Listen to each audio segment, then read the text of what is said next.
Hey everybody, let's build some Exchange Online DLP policies today, and let's look at some advanced options that we have and we might want to take advantage of, right? So if you're sending an email, you might have some different controls that you want to use than if you're sharing a SharePoint file. So let's walk through some of those various cool options we can do, like encryption or sending to a manager for approval. Let's demo them and see how you might want to take advantage of them in your environment. All right, so here we are in Compliance Center, and let's go ahead and build out our Exchange Online DLP policy. So in this case, I'm going to start with a custom template because we kind of know what we want to design and the data pieces that we want to do. These are obviously great templates if you're not sure what you might be interested in from like a sensitive info type perspective. But since we're pretty sure about it, we're good to go. We're going to build a custom policy and then start designing some of our advanced options. So I'm going to target this one and call this the Exchange Online DLP policy for our corporation. And let's get it up and running. So first thing you want to do when you're building a specific workload policy is disable all of these other locations as a workload. When you turn off all of these other options in the specific workload you're trying to put a policy around, you're going to get a lot more capabilities. And so this is going to really let us take advantage of that advanced options that we want to use inside of Exchange. For testing purposes, you may want to scope this and only be your account or a demo user account or a group.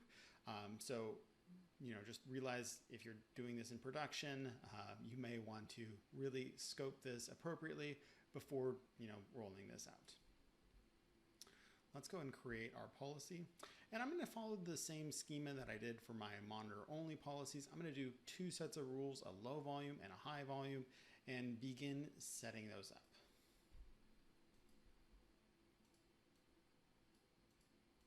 So we're going to give it a name.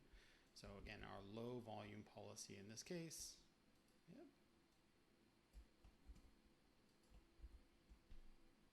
And we're going to add our conditions. So content is shared from 365 to people outside my org. It's the first one we always do, or usually will do. And then content contains, this is again where we're going to add our sensitive info types to these items. So let's add these sensitive info types and we'll start targeting it.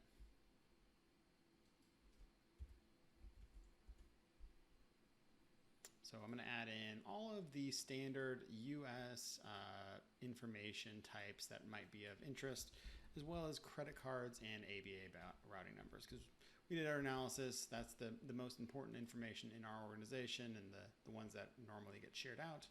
And there we go. We got them added in. I'm going to target and say for our low volume, that's anywhere between 1 and 5 instances of a credit card or any of these sensitive data being sent. So that's going to be, again, a document or an email that has 1 through 5 credit cards in it. That's considered low volume. Okay. And let's set up the first kind of components of this Exchange policy. So user notifications, this is again that education that's going to the end users. I really like having these on. I will typically customize these to meet our needs. So policy tip, this is going to be that in context of the email as they're typing it, they're going to get that policy tip. And so let's add in a couple of our standard verbiage here.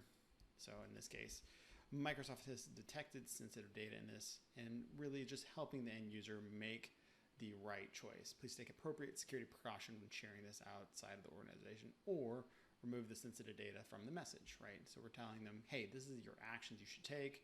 You might want to change this to say, take appropriate security. Please encrypt the email, right, as you're sending it.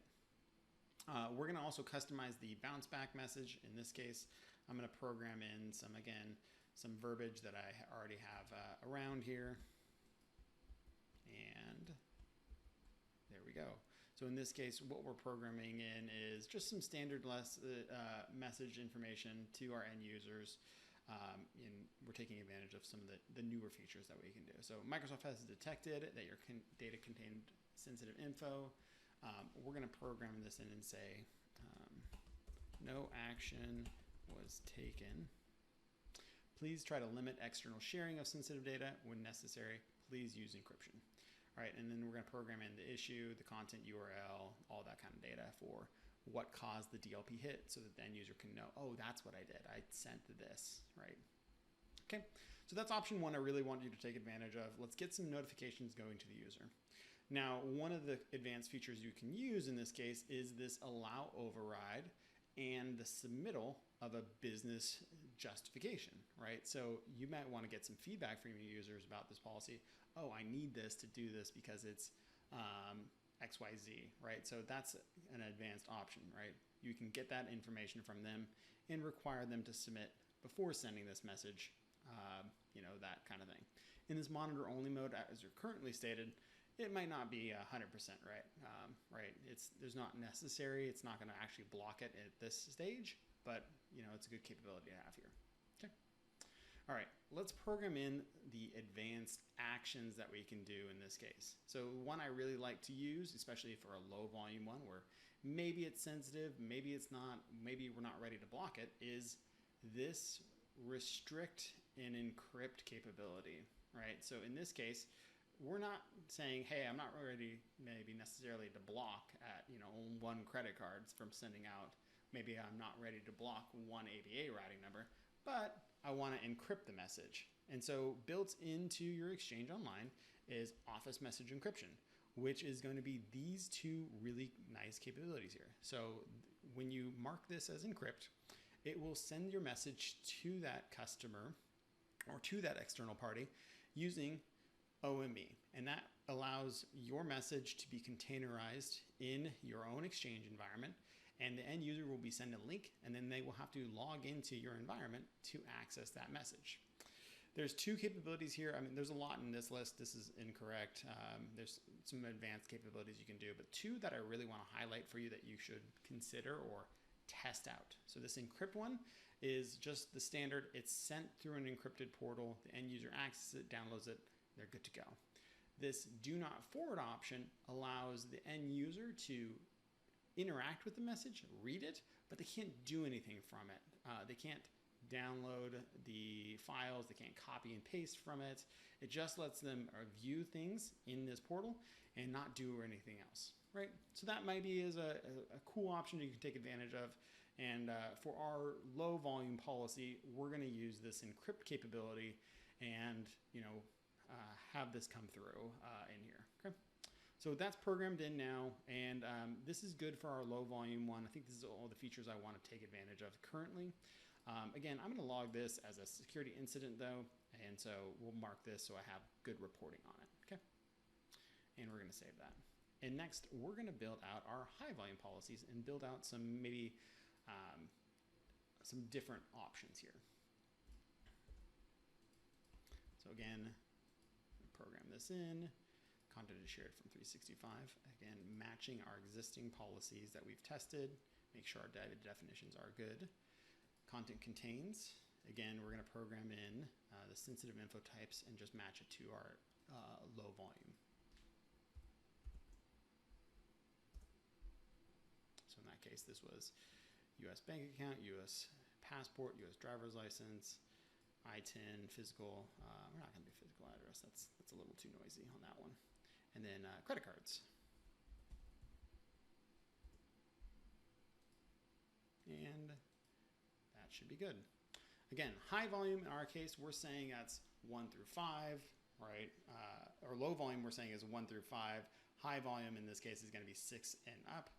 You might want to build out like a medium volume one, right? Depends on kind of your needs there. So I'm going to program this in real quick. And then let's talk about the wrong number. Let's talk about what we're going to do for our high volume policies, how we're going to treat it a little separately. Okay. All right, so here we go. Let's add in all of the same type of stuff that we did before, and I'll kind of speed through this so we don't have to see this again.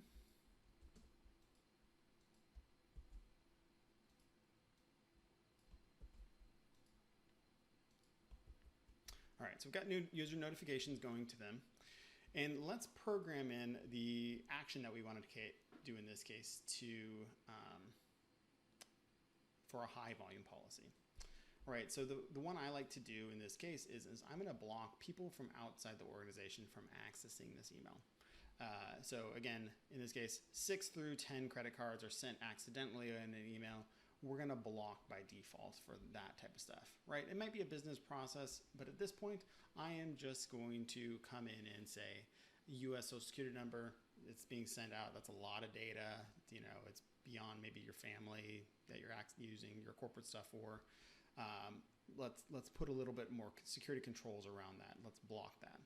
So block everybody outside the org. If you're emailing it inside the org, you're sending it to a coworker for, you know, hey, can you process this? Can you update this, you know, credit card into our system, our finance team, right? That's okay. That's fine. It happened. It's a business process. We have to do some of those things, but it's flowing out. We want to block it, right? So that's kind of option one that we're going to program in here. Some of the things that you may want to consider when you're designing this is, what are your trusted partners? So as an exception policy, I might come in and look at the recipient domain and say, okay, we work with, you know, Wingtip Toys a lot. So I'm going to program in, if the message is going to wingtips, .com, we're going to add that as an exception, right? Because maybe that's a trusted partner, right? And so you should think about some of these exception policies as you're designing your block policies. You want to take advantage of that learning from our education mode, right? And then apply it as you're doing your next steps, right? So I found out from, the other monitoring that we were doing that, hey, this is our trusted partner. We send a lot of ABA routing numbers or a lot of social security numbers to them. We need to not break that business process, right? And so let's add an exception in here. It'll still be logged, but we're not going to do the action of blocking that sending in this case. Right, so those are some of those capabilities here. Again, you can do your exception policies based on all sorts of different capabilities here. So maybe your exception that you're going to do is if the subject matches this pattern, right?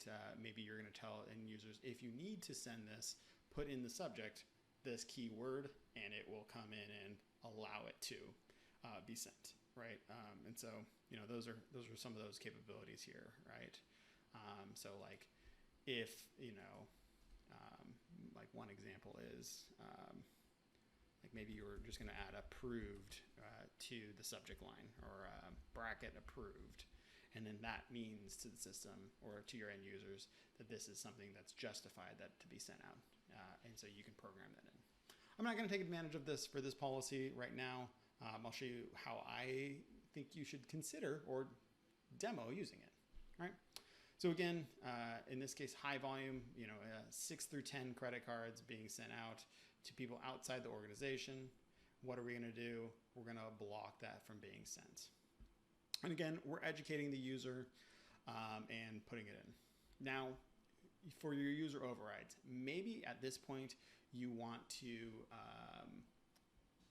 not do a user override. 6 through 10 maybe is, there's no excuse for that in your one.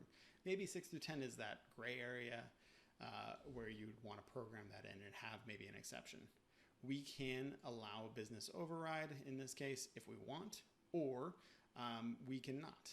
So maybe for you, you're not going to do the override, but I'm going to show you kind of a cool option that you can do with Exchange that maybe will have another second option. Take a look at this. So I'm going to program in this override, and we're going to set up the rest of this. Okay.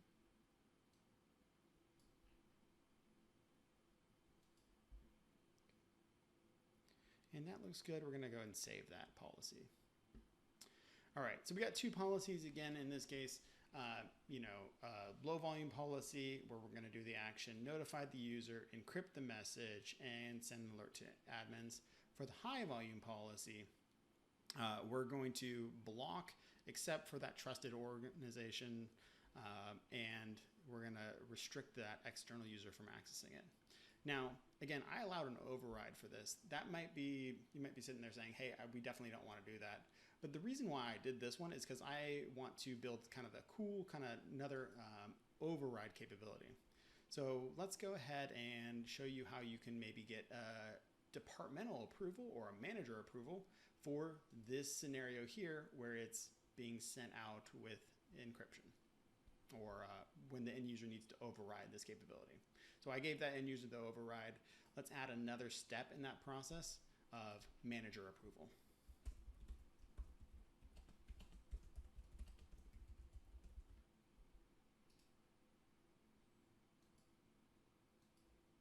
All right.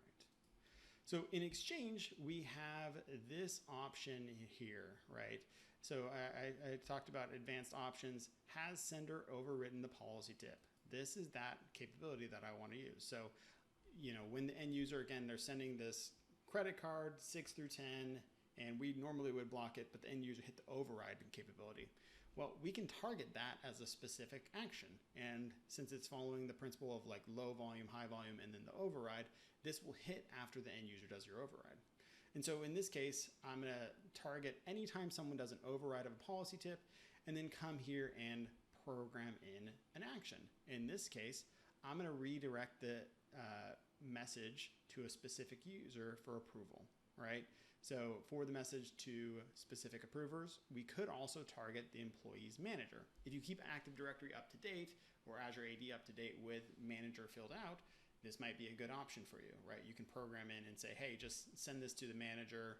They hit approve, the message sends out, right? Oh, you need to share out your home credit card information. You're sending out, maybe it's a family of 6, tax returns or something like that, or medical records or something like that, and you need to send it out. Boom, you can program that in, manager approves it, it's sent, right? Maybe for you, that's not working. We can actually target this and say, hey, maybe this needs to go to the data release team or the compliance team before this is approved. So we'll say forward the message to specific approvers, and we're going to program that in. So in this case, I'm going to send this to my admin account for approval, just so we can have this up and running in this case. And then after that, we are good to go. So I'm going to log this as a medium incident for this case when this alert happens. And that's it, right? We're good to go. All right. So I'm going to save this and let's test this policy to see what it does and make sure that we're triggering it right and see some of these advanced options in action. All right, so I've waited long enough for my policy to synchronize and it is available for use. Please note that there is obviously, with any Microsoft thing, can be a long sync time for your policy to go through and start affecting things, right? Turning it on also as turning it off, right? So you really want to scope it and again, test it with a small group before you go to production. But let's see how it looks. Let's see how the policy affects our demo user as we're building it out. All right, so we're going to declare an email and I'm going to type in my external user, in this case, my external tenant ID. And I'm going to program in some of this information that I already have kind of pre-plumbed. And so end user, as they're typing their email, they can start putting this info in, and eventually the DLP policy tip, as they're writing it, will detect and it will show up here, right? Right now I'm only seeing that remove recipient, like it's just notifying them, hey, you hit tab complete, maybe it's not a user in the org. And now it just updated to say, okay, this is our DLP policy tip. So again, Microsoft detected sensitive data in this message. Please take appropriate precautions, yada, yada, yada, show details. And that's kind of our option there, right? And so I can hit send on this. And again, in this type, right, that low volume one, we weren't blocking it. We're just forcing it with encryption to be sent, right? And so here you can see the end user is being notified, Contoso, yada, yada, no action was taken. And so one thing that we might want to adjust is the verbiage here, right? Actually, it's not no action was taken. We actually sent it, but we sent it with encryption. So we might want to adjust our verbiage that we programmed in and say, oh, actually, this is XYZ sent with encryption. If you want to send a link of how to unencrypt a message to your customer, we might add in like directions or something like that, right, to make it easier for them. Now, with another type of email, again, with a lot of sensitive data for our high volume policy, we had a different set of rules, right? Again, policy tip pops up for the end user. They can hit show detail. If they try to send, right, they're getting that block message, which is the scenario that we really wanted. However, again, maybe our verbiage in here isn't correct. And then we did give them that override capability. So let's go put that in, and we'll put our business justification in.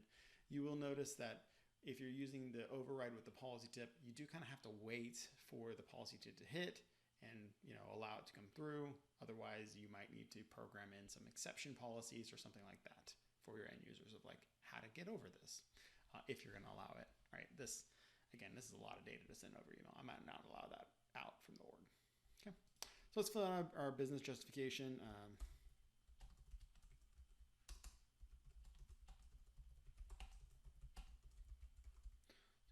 How to share it to the credit card company, and we'll hit override.